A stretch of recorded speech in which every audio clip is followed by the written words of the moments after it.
Every day, we subject ourselves and the watch we wear to magnetic fields that surround us. We may not be aware that simple things like drying our hair in the morning, ironing your clothes, being a professional or a doctor at work, going to the city, entering office buildings, malls, walking through metal security scanners in the airports, and the list just goes on, all have magnetic fields. These magnets can affect your watch's ability to tell time accurately. You might have had a watch that runs faster or slower and not understand why. So how does magnetism affect the time? Our watch is made up of many little mechanisms and parts inside.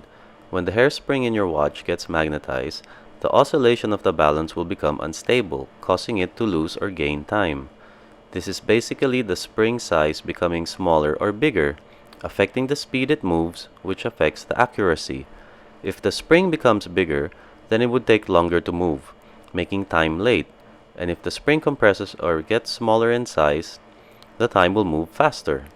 This is why you might have to bring it to the service center and have the watch demagnetized.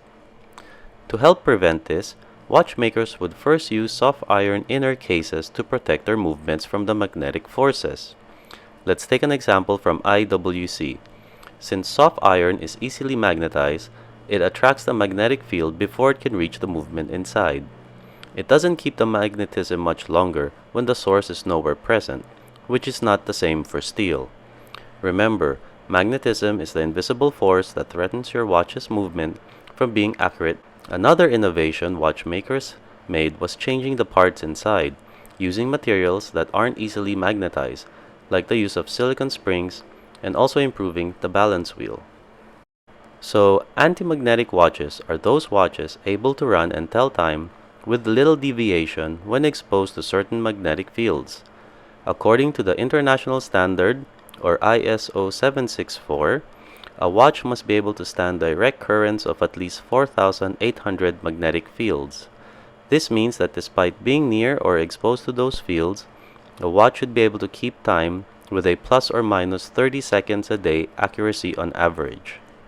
A more popular standard on a watch is having their movements tested by the official Swiss Chronometer Control Testing Institute, or COSC. Upon passing, their watches become a chronometer.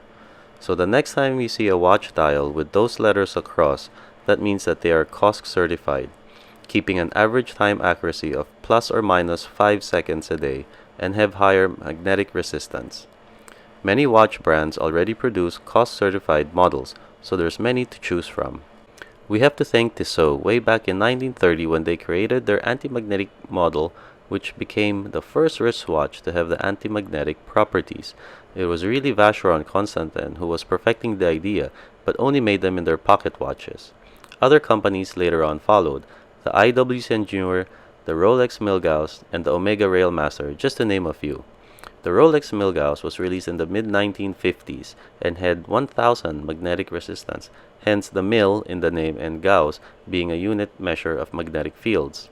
Since their inception, magnetic fields are no longer an invisible threat they are today.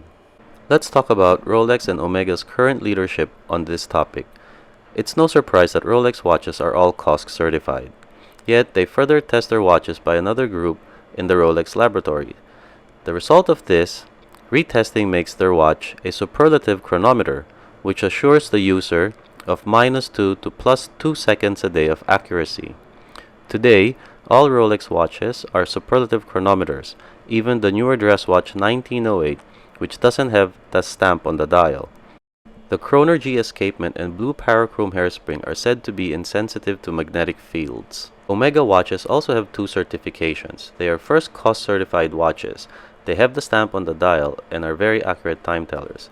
To further test their commitment to producing one of the best movements, they send their watches over to the Swiss Federal Institute of Metrology, or the METAS Lab, which is a third-party group, again retesting the watch they make through another 8 more stages.